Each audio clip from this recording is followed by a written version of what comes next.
जब जिक्र बांध का आता है, डैम का आता है, तो आपके चेहरे पर एक खुशी होती है, वो इस बात की कि बांध घूमने का मौका मिलेगा। लेकिन कई बांध, रामगढ़ बांध को पुनर्निर्मित करने की मांग की जाती है, लेकिन जयपुर का एक ऐसा बांध भी है जो अब तक अनसुना है, या ये कहे कि अनसुना तो नहीं, लेकिन प्रशासन इसकी ओर अनदेखी करती जा रही है। कानोता बांध जो अब तक पूरी तरह विकसित नहीं हो पाया, और सवाल है क्या कानोता बांध अपना इतिहास लिख पाएगा। इतिहास इसलिए क्योंकि इस बांध में एक तरफ मछली पालन जरूर चल रहा है, लेकिन इस बांध का जो पानी है वो इतना दूषित है कि सवाल बन जाता है कि जिस बांध को 2000 में बनाया गया था ग्रामीणों के लिए, किसानों के लिए, और मकसद था कि आसपास के इलाके को पानी मिल पाएगा, लेकिन वो बांध अब तक ये पूरी नहीं कर पाया है। आज हम आपको कानोता बांध की कहानी सुनाएंगे।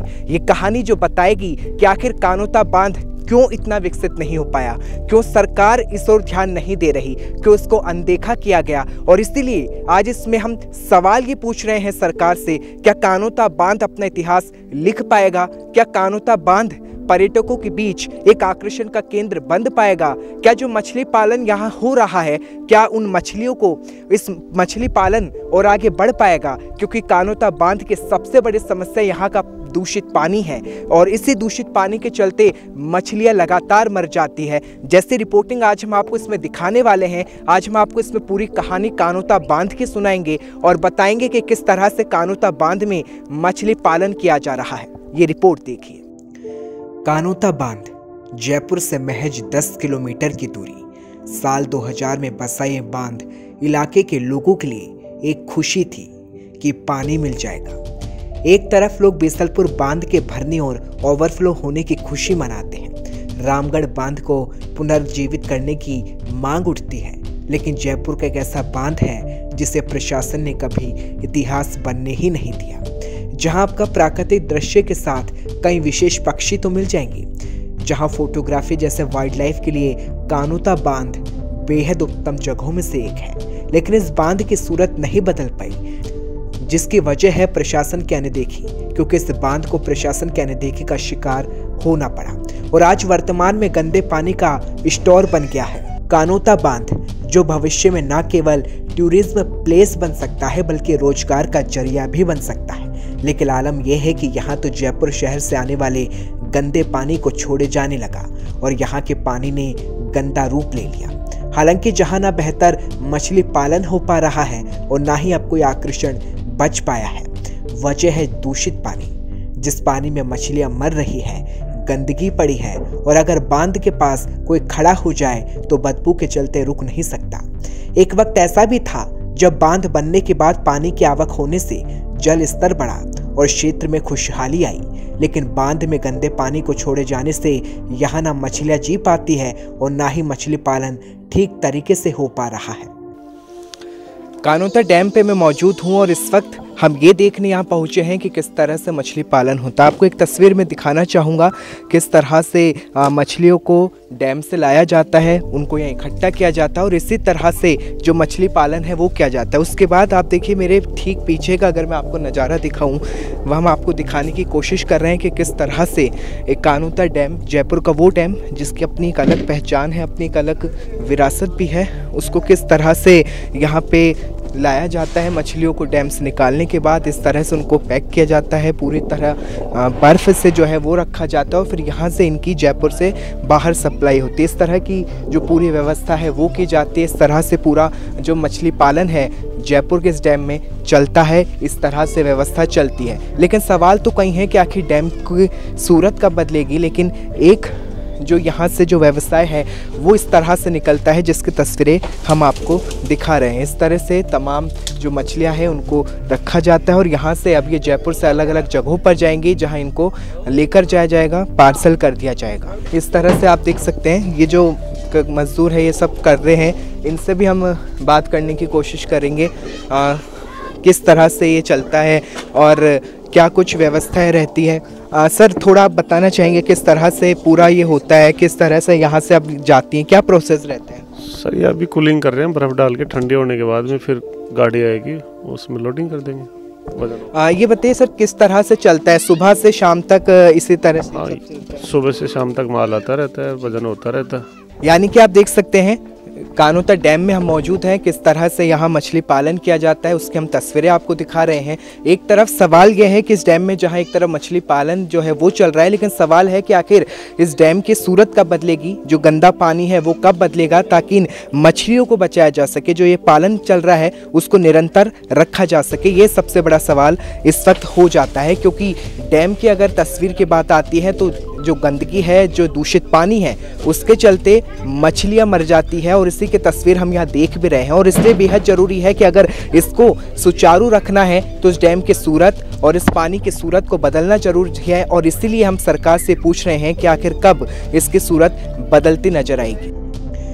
मछली पालन का एकमात्र केंद्र बन चुका है ये कानोता बांध की सबसे बड़ी समस्या यहाँ का दूषित और गंदा पानी है।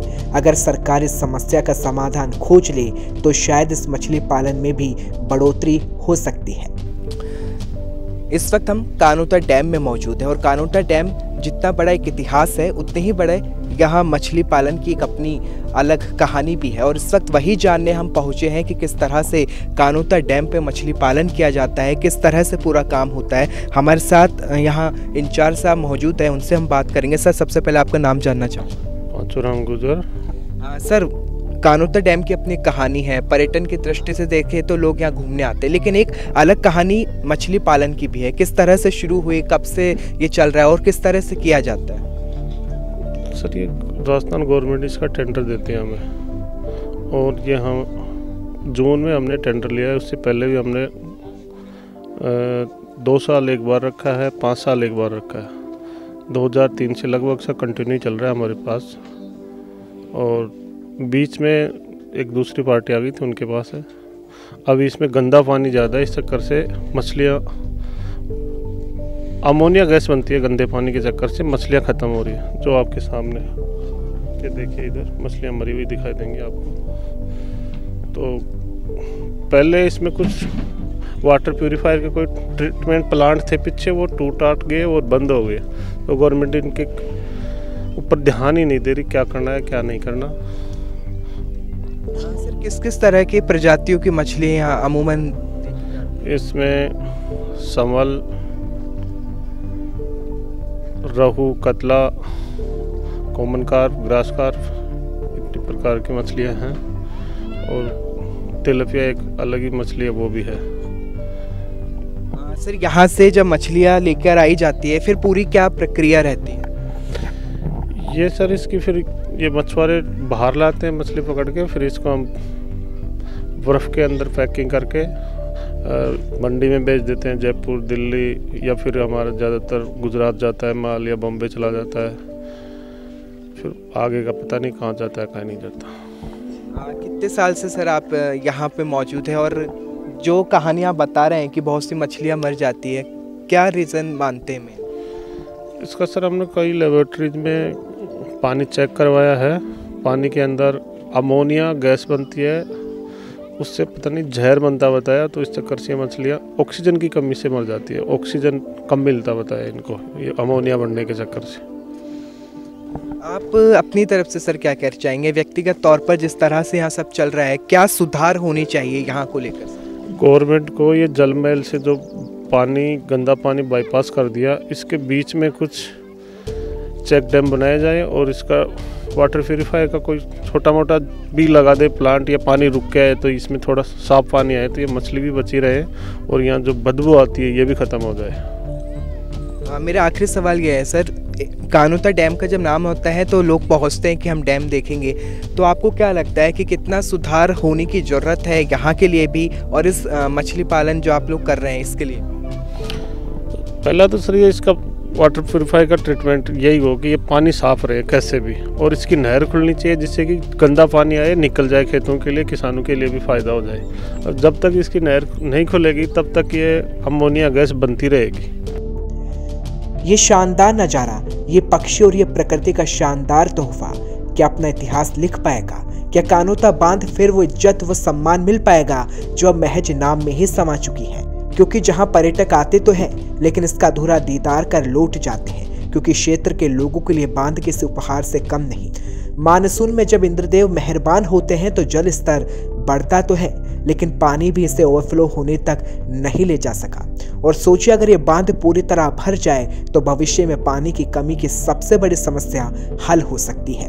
क्षेत्र के दर्जन भर से अधिक गांवों को साल भर तक का पानी मिल सकता है। लेकिन देश भर में होने वाले गणेश चतुर्थी, नवरात्रि जैसे धार्मिक अवसरों पर हादसे कई हुए हैं, लेकिन लोग इसके बावजूद यहाँ मूर्ति विसर्जन करते हैं। लेकिन हम इस रिपोर्ट के जरिए प्रशासन से सवाल पूछ रहे हैं, क्या कानोता बांध की सूरत बदल सकती है? क्या कानोता बांध का विकास मानसागर की तर्ज पर किया जा सकता है? अगर ऐसा होता है तो जयपुर के निकट पर्यटन के लिए एक नया अवसर पैदा हो सकता है। लेकिन फिलहाल यहाँ मछली पालन चल रहा है और एक दुर्भाग्य ये है कि बांध में गंदे पानी की आवक के चलते हर साल यहाँ हजारों मछलियां मर भी जाती हैं। खैर, सरकार तो बदली लेकिन सूरत नहीं। प्रकृति को उपहार लोगों को रास तो आता है, लेकिन इस उपहार को न सरकार सहज पाई है और न ही जनता।